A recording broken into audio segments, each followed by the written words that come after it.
round of introductions of the folks that will be presenting. And then the goal here really is to tell you about, solar and battery storage in general, and in particular, the lease product that we're offering, how it works, the benefits, the disadvantages, and the like, as well as we'll talk a little bit about our program for houses of worship and nonprofits. And then we'll have plenty of time for questions and answers. Again, it's a small group, so feel free to type questions in the chat as we go. But if we go to the next slide, we can have other folks introduce themselves.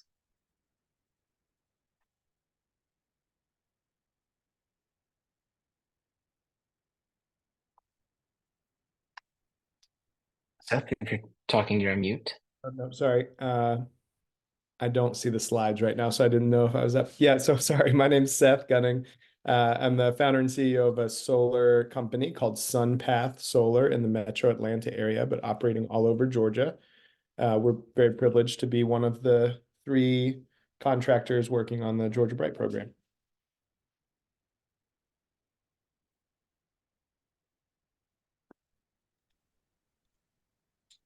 Okay, I think Julia can't hear us, so I'm gonna have to type next slide. Okay.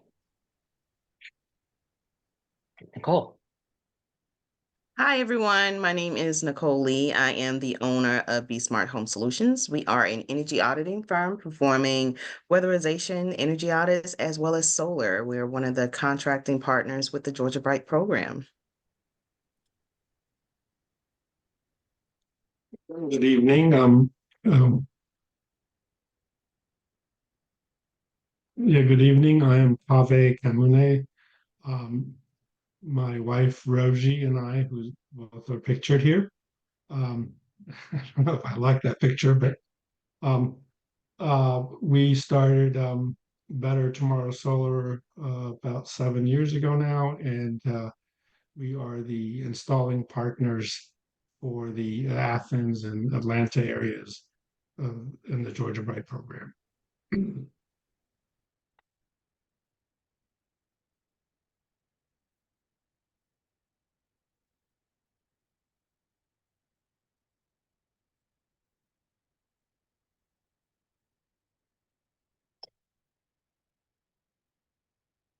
All right, so thank you so much. So I'm just going to tell you a little bit about Capital Good Fund because the program is called Georgia Bright, but it's really an initiative of Capital Good Fund, which is the nonprofit of which I'm founder and CEO.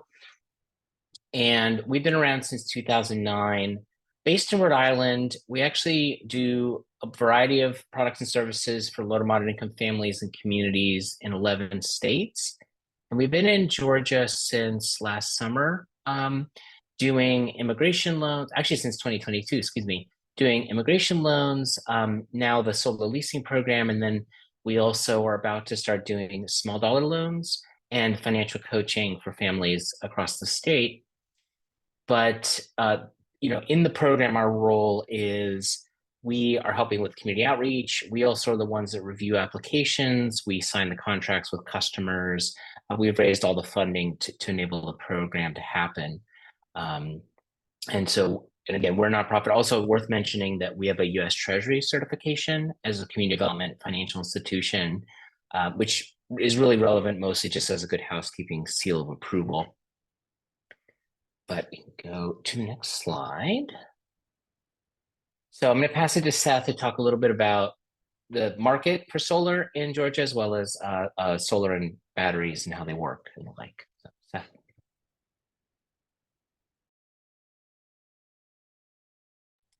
You're muted.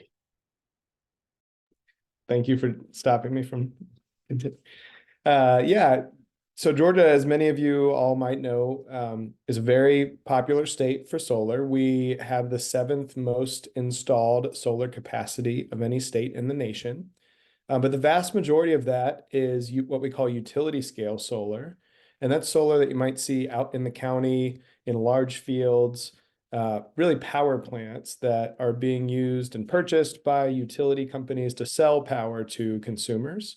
We have a very small rooftop solar program, and that's largely because we have some existing utility policies that have made it really hard for solar to work financially for Georgia homeowners and businesses and nonprofits.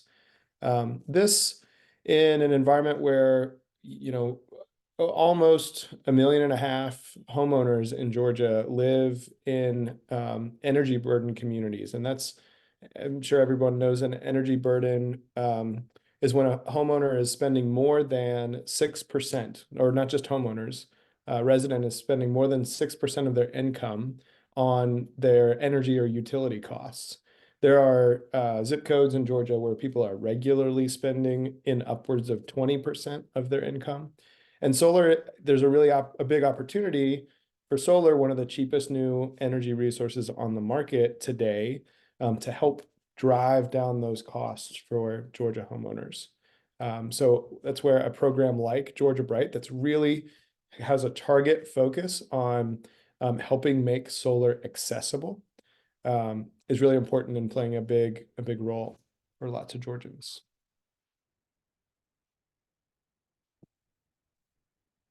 I think we can go to the next.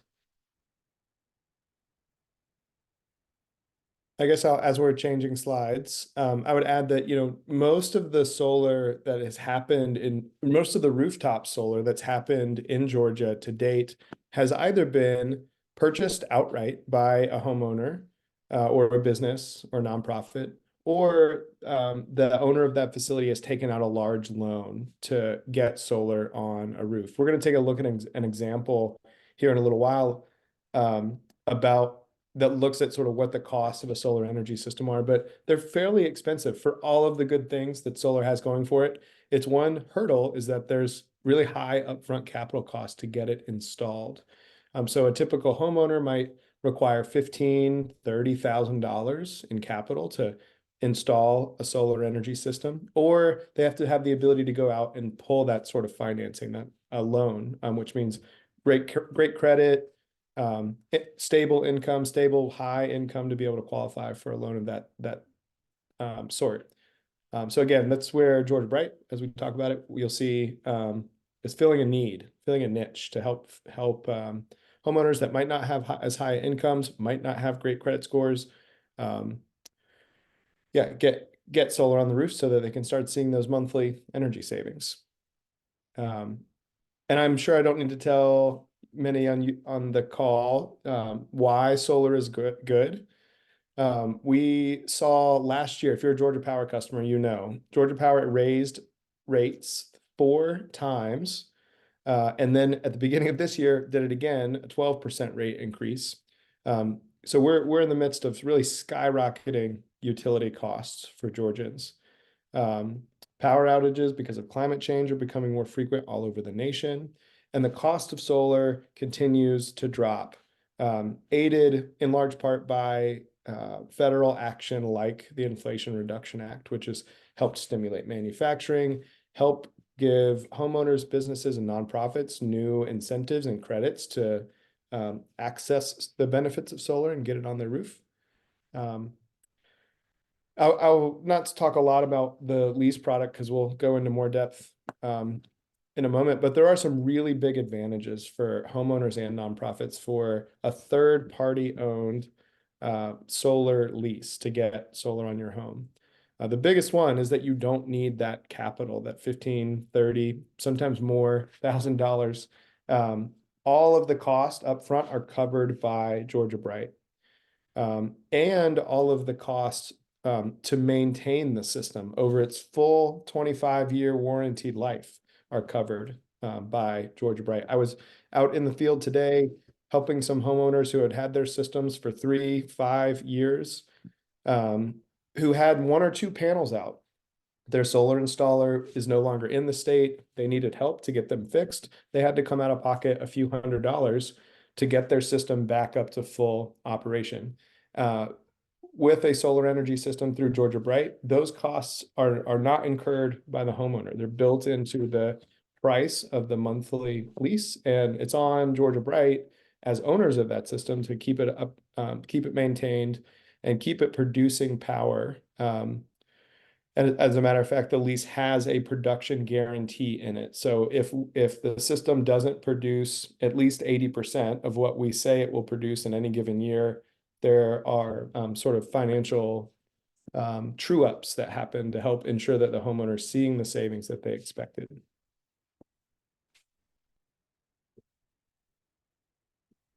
Yeah, I think. Andy, Okay. Yes, I got the slide. So there were a couple questions from Timothy, which I can speak to as well.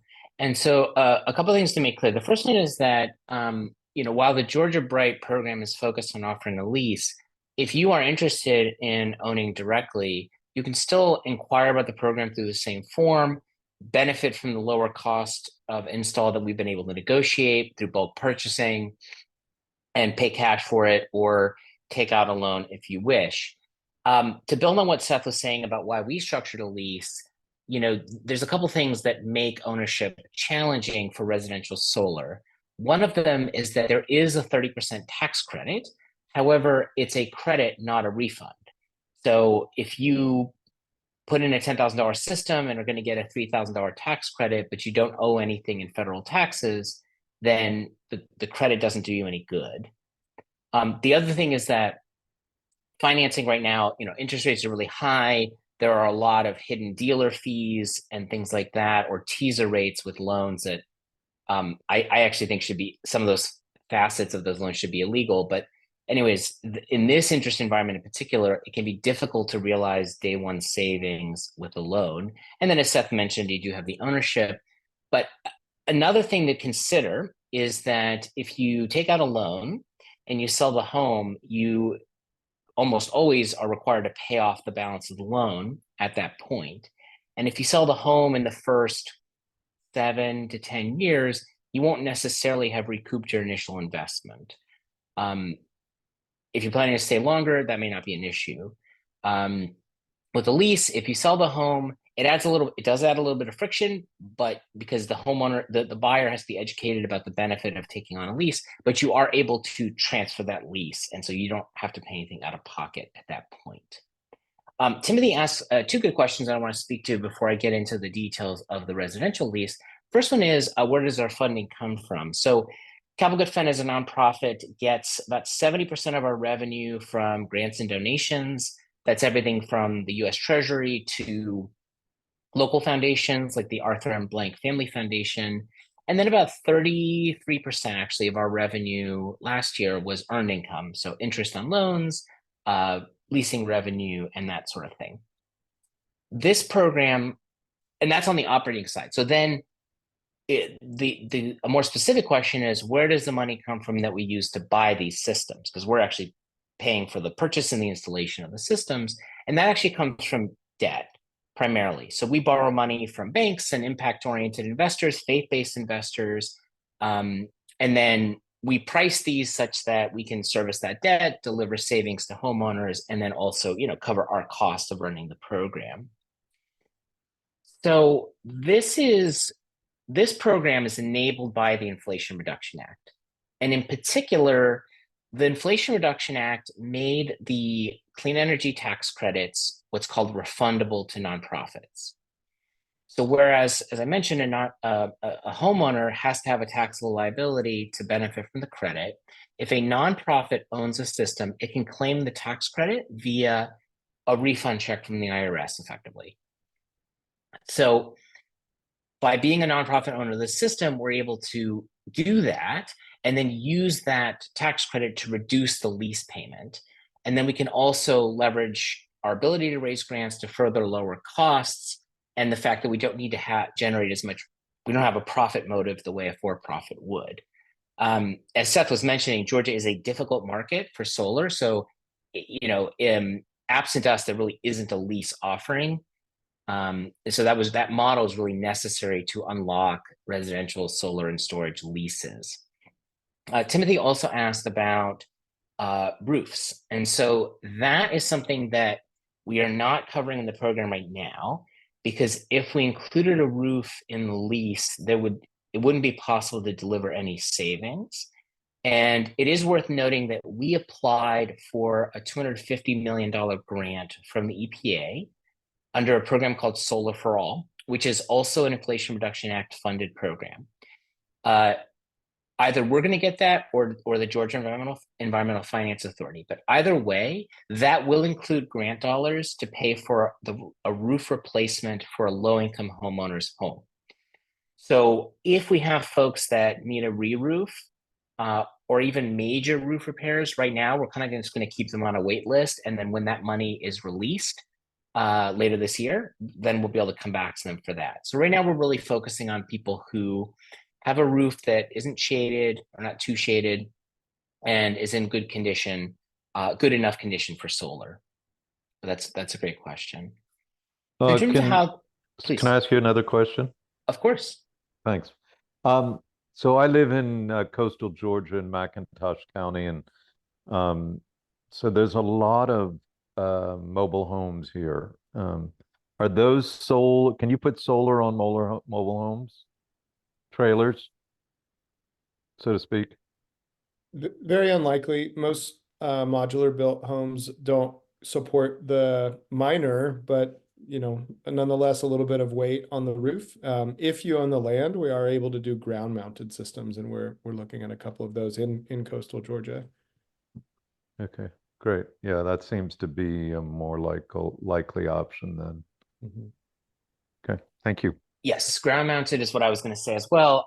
I will also note that Georgia doesn't allow community solar. If there was community solar, we could sign people up. Well, there is utility led community solar, but it doesn't even deliver savings. Incidentally, there was a bill that was just introduced and I think killed by the utilities that would have allowed community solar in Georgia. So that's something to fight for in future years, as that would be a way for renters, folks that don't have a good enough roof, owners of mobile homes that don't have land, to benefit from solar. But I think it's technically still alive if anybody wants to make some phone calls. HB 1152. Okay. Yes, the backroom news was that it's on life support, but yeah. But that is good policy to advocate for. And we actually, I'm going to be testifying next week about virtual power plants. So, part of what we're trying to do with this is to create a model that can lead to better solar policy in the state of Georgia. We were really invited into the community by a number of stakeholders, including the cities of Atlanta and Savannah and Decatur. There were 3 things that we heard from the community and from stakeholders. One of them was people want to be able to take ownership of systems. 2 was that savings are really important. And 3 was that storage and battery storage and resiliency were really important. So a lot of what we really designed for those things. So it's a 25-year lease, meaning that for the whole warranted life of the equipment, we will do the operations maintenance, as Seth said. We have the production guarantee and all that. However, starting in month 72, the homeowner can buy out the system. And we have the most generous buyout option we could possibly offer. If it were any lower, we would actually have to default on the debt we took out to pay for the system. So that roughly comes out to about 65% of the original system price. So if it was a $10,000 system, roughly speaking, in month 72, the buyout price would be $6,500, and then it declines from there. And again, one does not have to do that. That is an option. They can keep it the whole time. There is an annual escalator. We set it at 269, which is below what typically is offered in the market, but we couldn't do it any lower because otherwise there wouldn't be savings. So that just means that if your year 1 lease payment is $100 a month, your year 2 lease payment will be $102.69, and so on. And that is fixed. It never changes. And the idea is that that is lower than the rate at which utility costs go up. We can do solar only or solar plus storage. We have done 22 leases so far, and 60% of customers have opted for storage, even though storage typically is going to result in a bill swap, meaning you're kind of paying the same you were before, but now you have battery backup and 24/7 power. I should say there was a 4th thing that the community asked for, which is really strong community protections, a focus on equity and the like. So our installers, we selected this consortium because They're focused on creating local jobs. They operate at the highest levels of transparency. We work with the Southern Environmental Law Center to put a ton of consumer protections in, because there are a lot of bad actors in the solar space in general, in the solar finance space in particular.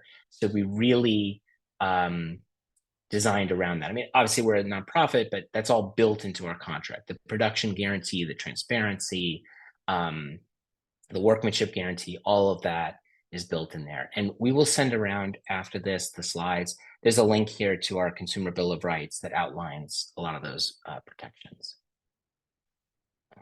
Okay, move to the next slide.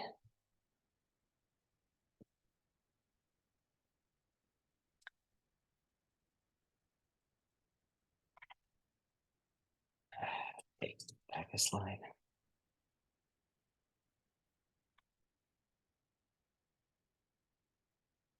Oh,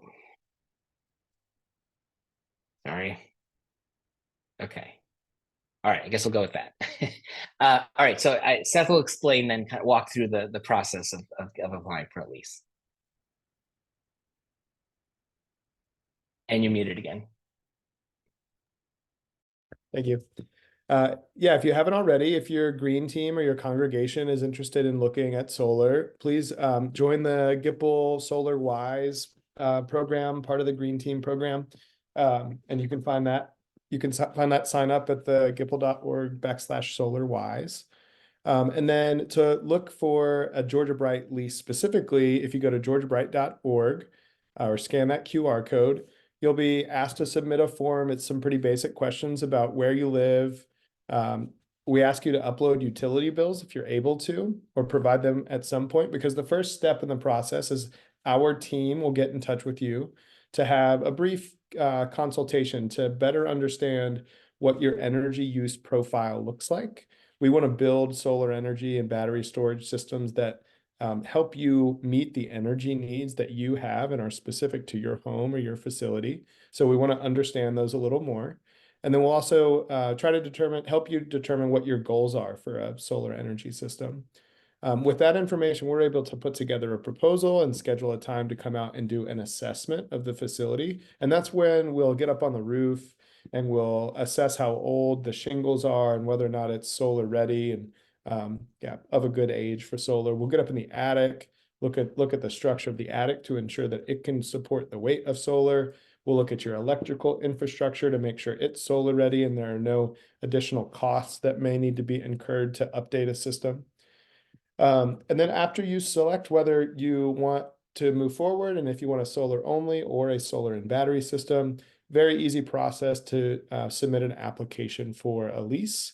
The application itself just takes a few minutes, and then you'll be asked to provide some documentation like driver's license, proof of income, things like that. After your lease is finalized, we create engineering and design documents and go through a permitting process with your local city or county, which can take anywhere between a week and a month, depending on your jurisdiction. We'll also start applications with the power company on your behalf. But right now we are tracking about 4 to 6 weeks from the time that a lease is complete to the time that we have crews out at your house or on your facility installing panels. After the system's all installed and looking great on your house, we have to get permissions from both the county and your utility before we officially turn on the system. That can take sometimes another month, another 6 weeks. It sort of depends on the speed of your utility. But after that, your system is off to the races and producing power for you. So you are sort of offsetting having to purchase that energy from your utility. And I should note, first of all, we handle all of that. So you as the lessee don't deal with the permitting or any of that. You don't have to worry about it. And crucially, there are no lease payments until at least 1 month after the system is generating power and you're reducing your bill. Also, if I didn't mention, so this program is focused on homeowners who make $100,000 a year or less. Again, if you make more than that, you can still fill out the form and get solar outside of the lease. I would still fill it in because we do have a couple slots available for folks who make over that as we're just piloting things. But generally speaking, we're targeting folks that are more low to moderate income within the residential program. So this is just an example of a lease where you can see that the customer's bill was pretty much cut in half. So they were making, they were paying $181 a month for their utility. And then afterwards, their bill went down to $92 a month.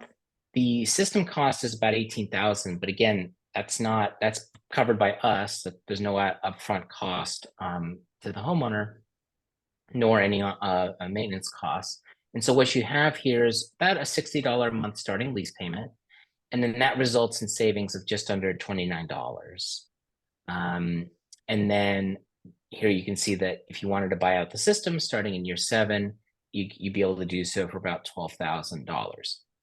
If you're curious why the buyout starts in year 7, it's because IRS rules require us to own the system for a certain amount of time in order to fully claim the tax credit. So that we can't sell it, offer that any sooner. All right, next slide here.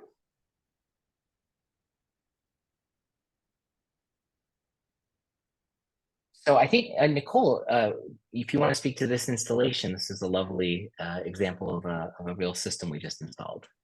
Yes, hi everyone. So this right here is the Thomases. They're a big advocate for solar in their neighborhood, and they're trying to build their own personal resiliency hub for their neighbors. They're big on education, and the main reason that they were getting solar was one, to show their neighbors the future, as well as provide a learning experience for the children in their neighborhood.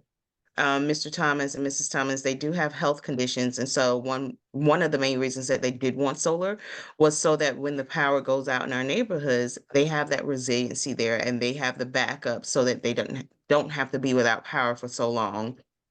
Their process, we started with them in December, and right now we're coming on the final stages of our process where we're commissioning their system, and we'll follow through with all of the inspections between the city as well as Georgia Power. And the next final stage of their process would be their system going live. We've had some hiccups as always when it comes to solar, but they've been a great couple. It's been a learning experience with them, and they're able to share this experience with their neighbors and help their neighbors better understand what solar is and the process of going through solar. It's not an easy process or a next day fly by night type thing, but they understand the process, and we've gotten great information from the neighbors, and they're interested in the programs as well too. Andy, may I add that as of a Please. few hours ago, does everybody hear me? This is Yes. Cobb speaking. Yeah. We now have 3 systems fully operational. And is it 4, Seth? Yeah, 4, sorry. 3 from our list. And there is an end to the process, and you do start saving money.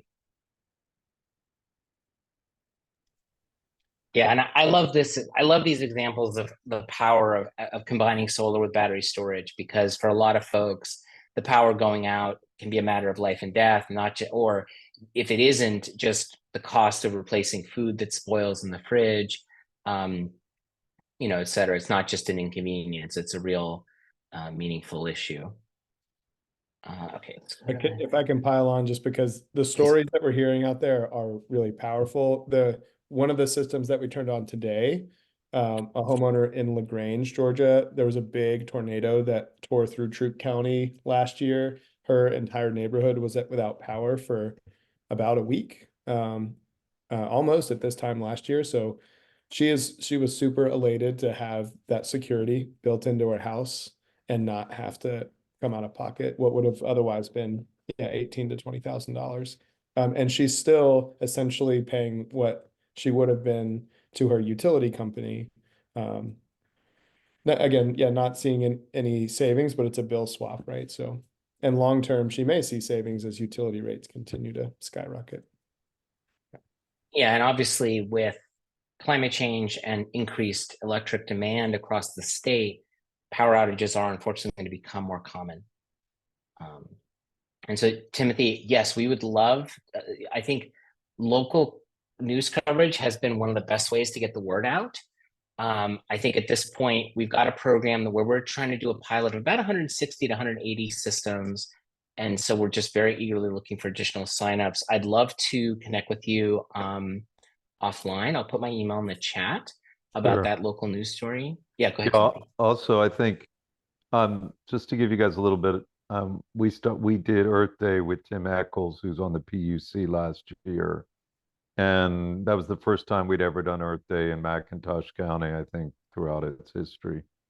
Anyway, we're going to redo another one this year. We're still figuring out what it's going to look like. Tim won't be involved, but we're a unique county in that we have solar on two of our public schools. We only have 3 schools, major schools, but our elementary school and our middle school both have solar on them. Over the last few years that it was put on, we had a very forward-looking superintendent of schools. And so we've now created something called Partners for a Sustainable McIntosh, and we're really looking for opportunities to support the community to go as sustainable as possible. And there's a lot of good people who live here who are quite committed to it. So I think if we can place an article, I don't know, I wrote here about getting in front of our county commissioners and the county managers so they can learn about the program. Whatever way we can promote this. We certainly have a lot of poor, lower income residents. So I think it'd be great to have you all here. I don't know, Seth, if you've tried, or when you talk about the coast, if any of it's in McIntosh County, but it'd be great to do examples of this here. We do have issues with trees, of course. That's an issue. We do have an issue with roofs, I know, in certain cases, but I'm sure there's opportunities here. People just don't know about it. Sorry to take over there. No, No. great. Yeah, we would love to. I don't know that Nicole, do you recall if we met with anyone from McIntosh County? No, we haven't. We've been trying to get in touch with communities that are further down the coast. And so Darren would be our first one outside of Savannah. And I think Glenn County would be a great county to do it in as well. Brunswick has a lot of lower income, and a lot of their lower income communities may not have as much of the tree issues. There are some, but may not. But you certainly got huge potential, I think, here, both in Glenn and McIntosh. I believe we're working with a client currently right now in Brunswick. But as we get closer to it, we'll look for more Have you met with the avenues. mayor there? You know the No, mayor? I have not. Okay, the mayor is super hip. He's 30 something. He worked for the Chamber of Commerce, the Georgia Chamber of Commerce. He was born and raised in Brunswick, I think, by people. His parents were ministers, I think, or educators, one of the two, but very strong church connection. And I have a feeling he's a great guy. I have a feeling he'd be welcoming of you all and meeting you and talking to you and seeing how he could support it. That would be great. Our mayor, our city council is a little, I mean, we're small comparatively, but again, I think it's an education process and letting people know that it's available. Absolutely. And I think having the program be spoken about by trusted stakeholders and leaders is really important because there's a lot of skepticism about solar, or just people think it's not for them. So overcoming that and raising awareness is key. And so I would very much love to follow up with you, Timothy, and see how we can run down all those leads. And the fact that we have solar on two of our schools Yep. is a great start. You know, we've got government buildings, and I don't know if you put them on government buildings, but we've got government buildings certainly that could house solar, I would think, as well. Well, actually, we do have a program that could do that. In fact, that's the next slide. What a segue. Wow. Seth, do you want to speak to this? Yeah, sure. Yeah, I think there's a really big opportunity here. You're right, Timothy. Any tax exempt organization, any nonprofit, is also eligible for the Georgia Bright program. It's a very similar structure. Rather than a lease, it's technically what's in Georgia called a SEPA, a Solar Energy Procurement Agreement, where the off-taker, the house of faith, the school, the service or the community organization agrees to purchase power from the system that we put on the roof. Again, no upfront cost, no long-term maintenance fees. And the power that we are able to provide is oftentimes 20, 30, or 40% below what the local utility is able to sell that power for. Schools, actually not schools so much, churches, community benefits organizations like small service groups, small businesses tend to pay the most per kilowatt hour of any other rate class in Georgia. Often paying 18 to 20 cents a kilowatt hour. And of the solar energy procurement agreement sort of proposals that we've generated so far, we're able sometimes to offer below 10 cents a kilowatt hour. So potentially cutting the cost for that specific piece of their total utility bill in half at no upfront cost to them. And for really mission-driven organizations, I have a nonprofit background, and I know that they're often very cash strapped. So having the capital to get solar is really often just well out of reach. But more importantly, helping to reduce operating and overhead budgets can help put more of their critical capital back into the mission, the work that they're doing in the community. So it's a really great option for any nonprofit that's looking to benefit from the clean energy. Yeah, we have probably 20 to 25 churches just in our downtown area. I think I can think of one that would be a great church because it doesn't have trees. It's on Highway 99. I think it's got a metal roof. It's a big church. I think the preacher's fairly innovative, so to speak. But Beth, just so you all know, Beth Remis, who is with she and I just connected today. She's going to join our meeting with our partners next week. So I'm going to encourage her to help, speak with the faith-based community here too, if possible. But I think it'd be great if you guys, I don't know how you want to go about this, but if we build a strategy for really addressing this county and seeing, and of course you have to assess if the buildings are doable.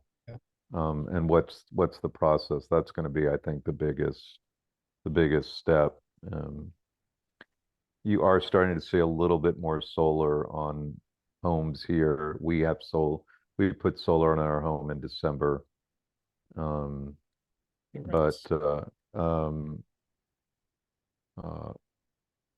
also you've got like in the downtown area, and I think I'm taking over this call, so forgive me, but this is the last thing I'll say. We have quite a downtown area that's historic part of it, so that makes it a little more challenging in ways. But just it makes it a little bit harder to get past the city, the approvals, but it's doable. Yeah, we'd love to connect with you. I'm going to drop Nicole and my email addresses in the chat here. Great. Talk to you about how we can be doing better in Southeast Georgia.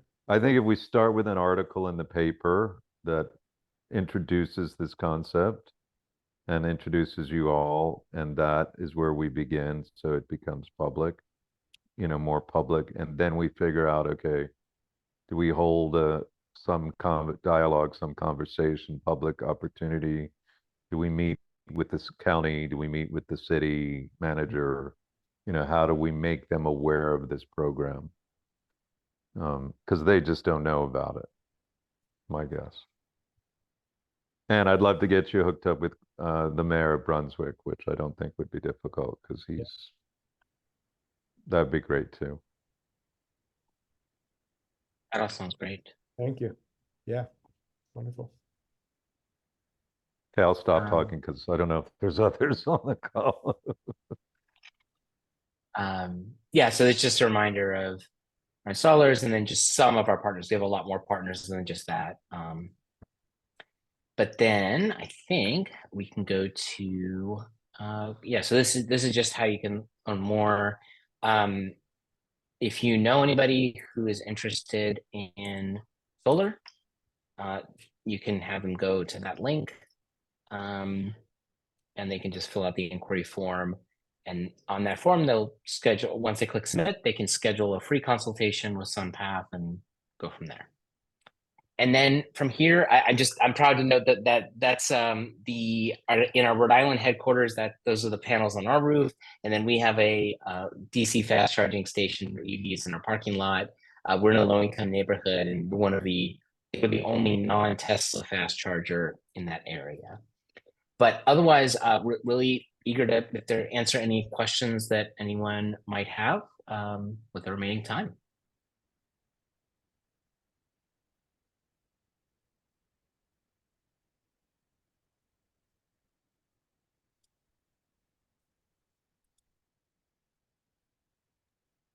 Thank you, Andy and Seth, for explaining the great components of this program. I'll let everyone formulate their questions a little bit, and just say that this is a really exciting program, and we believe that it has the power to help a lot of community members and a lot of congregations. So we're very excited for this.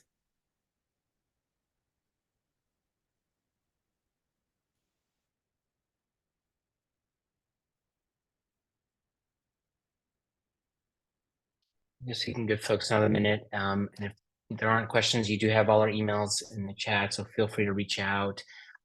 We're very creative. If anyone has any ideas for unique scenarios, ways we can do outreach, inform the community, questions, just reach out. We'd love to see what we can make happen.